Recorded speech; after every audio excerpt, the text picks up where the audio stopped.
ஆண்டவரும் இரட்சகருமாய் இருக்கிற இயேசு கிறிஸ்துவின் நாமத்தினாலே உங்களை வாழ்த்துகிறேன். இந்த காலை வேளையில இயேசு கிறிஸ்துவினுடைய வார்த்தை என்ற தலைப்புல உங்களை சந்திக்க தேவன் பாராட்டின கிருபைக்காய் நன்றி செலுத்துகிறேன்.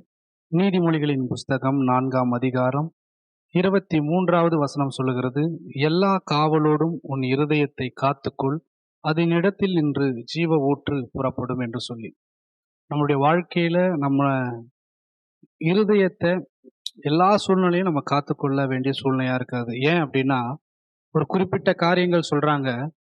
ஒரு வியாதிக்கான காரியமோ, இல்ல குழப்பத்திற்கான காரியமோ, அல்லது அவங்களுடைய வாழ்க்கையில முன்னேற்றத்திற்கு தடையா இருக்கிற காரியமோ எண்ணங்கள் அடிப்படையில தான் வருகிறது.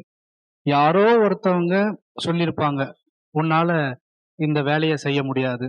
யாரோ ஒருத்தவங்க சொல்லியிருப்பாங்க, இந்த படிப்பை உன்னால படிக்க முடியாது. இல்ல யாரோ ஒருத்தவங்க சொல்லியிருப்பாங்க, நீ இதெல்லாம் விட்டுட்டு இந்த உலகத்துல எப்படி இருக்காங்க பாரு, அப்படிப்பட்ட வாழ்க்கையை நீ வாழ கத்துக்கோ, உலகத்தோடு ஒத்து போயிடு அப்படின்லாம் சொல்லி. ஆனா அந்த இருதயத்துலதான் அந்த வார்த்தையெல்லாம் போய் சேருதான். அதனாலதான் ஞானி சாலமோன் சொல்றாரு, எல்லா காவலோடும் உன் இருதயத்தை காத்துக்கொள்ளும்.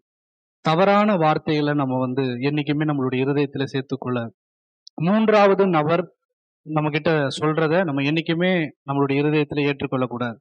நம்மோடு கடவுள் என்ன சொல்றாரு, நம்மோடு மக்கள் என்ன பேசுறாங்கன்றதுல ரொம்ப கவனமா இருக்கணும். ஏன்னா அந்த இருதயத்துல கசப்பு உள்ள போயிடுச்சுன்னா அதை மறுபடியும் எடுக்கிறது ரொம்ப கஷ்டமாயிடும்.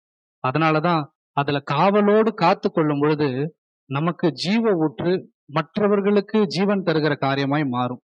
தாவீது 119வது சங்கீதத்துல இப்படியாய் சொல்லுகிறாரு, 11வது வசனத்துல, என் இருதயத்துல நான் பாவம் செய்யாதபடி என் இருதயத்துல உடைய வார்த்தையை வைத்து வைத்திருக்கிறேன்னு சொல்லி, ஆண்டருடைய வார்த்தையை மாத்திரம் நம்ம இருதயத்துல ஏற்றுக்கொள்ளுகிறவரா இருந்தோம்னா நிச்சயமா நம்ம இருதயத்துல இருந்து ஜீவ ஊற்று புறப்படும். அது அநேகரை போஷிக்கும். அதனால இன்னில இருந்து நீங்க தொடர்ந்து மற்ற உலகத்தினுடைய காரியங்கள்லாம் எடுத்துக்கொள்ளாம எல்லா காவலோடும் உங்களுடைய இருதயத்தை காத்து கொண்டீங்கன்னா நிச்சயமா உங்களுடைய இருதயம் மற்றவர்களுக்கும் பிரயோஜனமான காரியமா இருக்கும். ஜெபிக்கலாம். கிருபையும் இரக்கம் மகா பரிசுத்தமுள்ள நல்ல பிதாவே, காலை வேளையில திறந்த இருதயத்தோடு வேதம் சொல்லுகிறது, சுத்த இருதயமுள்ள இஸ்ரவேலருக்கு கர்த்தர் நல்லவராகவே இருக்கிறார் என்று.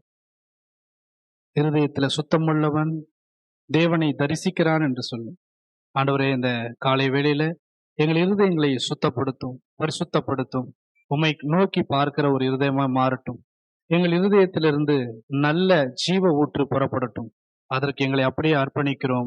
இயேசு கிறிஸ்துவின் மூலம் ஜெபம் கேளும் எங்கள் ஜீவனுள்ள நல்ல பிதாவே, ஆமென்.